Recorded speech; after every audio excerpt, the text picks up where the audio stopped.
Hello, Aries. Mid-month of January. Mid-January 2025.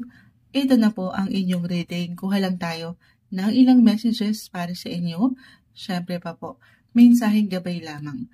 Okay, kuha tayo. Anong kailangan marinig ng mga Aries? Mid-January, napakabilis ng panahon. Kailan lang tayo nag-celebrate ng New Year's Eve? Ito na tayo. Mid-January. Aries, anong kailangan niyong marinig? Message. Guidance para sa mga taong ito. Mensaheng gabay po. Para sa mga Aries, kuha lang tayo ng ilang messages para sa inyo as usual.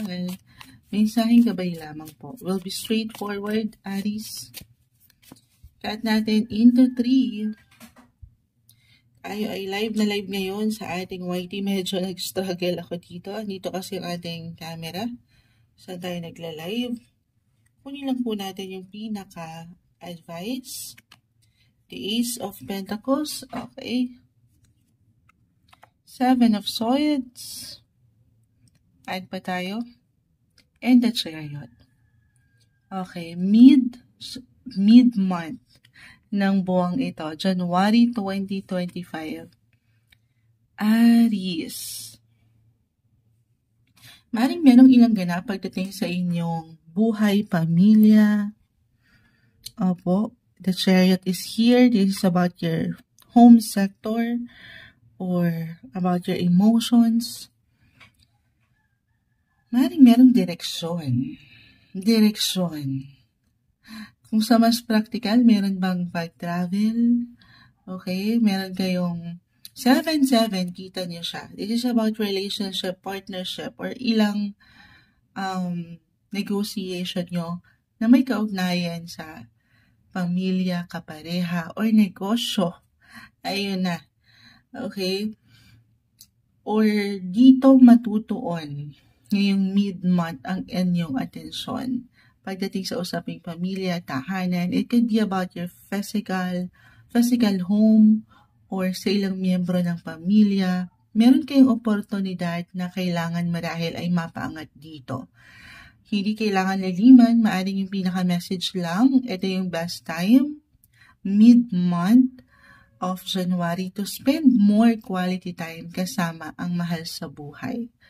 Okay, lalo pa kung nitong mga nakalipas na linggo or buwan ng nakalipas na taon, 2024, ay higit kayong naging busy, okay? So, this time, sana, marahil gano'n lang to.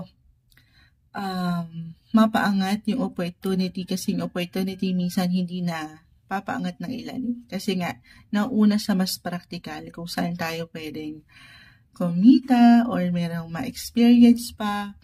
Ito, iba-iba tayo sa paraan na ito. Aries, depende kung saan kayo or paano kayo mag-spend ng time with your loved ones. Or other messages.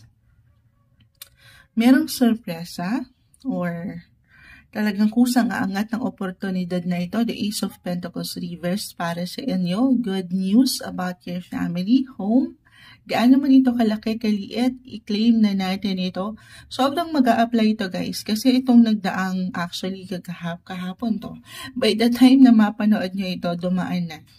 Kailan ba? Sandali. Oo.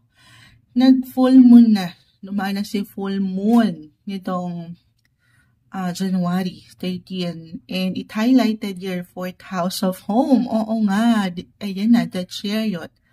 This is about your home and family. So, maaaring merong something dyan na completion. Meron kayong ma-accomplish, ma-achieve. Yes, something will end. Pero dito sa baraha mo, umaangat yung positive naman.